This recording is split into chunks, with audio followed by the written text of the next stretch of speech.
দেশি বিদেশি সুগভীর চক্রান্ত ও ষড়যন্ত্রের মাধ্যমে অবৈধ পন্থায় সাবেক প্রধানমন্ত্রী শেখ হাসিনার সরকারকে হটানো হয়েছে বলে দাবি করেছেন আওয়ামী লীগের সভাপতিমণ্ডলীর সদস্য জাহাঙ্গীর কবির নানক। বুধবার গণমাধ্যমে পাঠানো এক বিবৃতিতে জাহাঙ্গীর কবির নানক এসব কথা বলেছেন।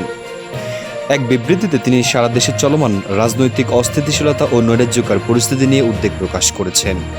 নানক বলেন, গত ৫ আগস্ট দেশি বিদেশি সুগভীর চক্রান্ত ও ষড়যন্ত্রের মাধ্যমে অবৈধ পন্থায় বঙ্গবন্ধু কন্যা শেখ হাসিনার নেতৃত্বে পরিচালিত সরকারকে হটানো হয়েছে। এরপর সমগ্র বাংলাদেশে নির্বিচারে হামলা, ভাঙচুর, লুটপাট, অগ্নিসংযোগ ও নারকীয় হত্যাযজ্ঞের মাধ্যমে ভয় ও ত্রাসের রাজত্ব সৃষ্টি করা হয়েছে। স্থিতিশীল ও গণতান্ত্রিক রাষ্ট্র ব্যবস্থাকে কুক্ষিগত করে নৈরাজ্যবাদীরা সারা দেশে পুলিশের থানাগুলোতে হামলা, ভাঙচুর, অগ্নিসংযোগ ও পুলিশ বাহিনীর সদস্যদের হত্যার মাধ্যমে আইন শৃঙ্খলা পরিস্থিতি বিনষ্ট করে এক অরাজক পরিস্থিতি সৃষ্টি করা হয়েছে। বিবৃতিতে নানক বলেন, পুলিশ বাহিনীর সদস্যদের মনোবল ভেঙে দেওয়া হয়, আইন শৃঙ্খলা পরিস্থিতি শূন্য পর্যায়ে নামিয়ে এনে ইতিহাসের ভয়াবহতম সন্ত্রাসের বিস্তার ঘটানো হয়েছে এবং সেটাকে নৈতিক বৈধতা দেয় সন্ত্রাসভিত্তিক রাজনৈতিক অপশক্তি। তাদের ন্যাক্কারজনক কর্মকাণ্ডের শিকার হয় বাংলাদেশ আওয়ামী লীগের নেতাকর্মী ও সনাতনী ধর্মবিলম্বী জনগোষ্ঠী সহ দেশের সাধারণ মানুষ। এত আওয়ামী লীগের নেতাকর্মী সহ সহস্রাধিক মানুষ প্রাণ হারায়, অগণিত মানুষ আহত হয়। আওয়ামী লীগের নেতাকর্মীদের বাড়িঘর, অফিস ও ব্যবসা প্রতিষ্ঠানে হামলার পাশাপাশি অগ্নিসংযোগ করা হয়।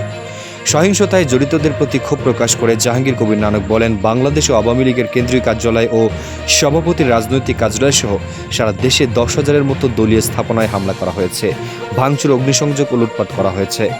বাংলাদেশের স্বাধীনতার স্মৃতি বিজড়িত জাতির পিতা বঙ্গবন্ধু শেখ মুজিবুর রহমানের ঐতিহাসিক বাসভবন ধানমন্দির ৩২ নম্বর বাড়িতে অগ্নিসংযোগ করে ভস্মীভূত করা হয়েছে।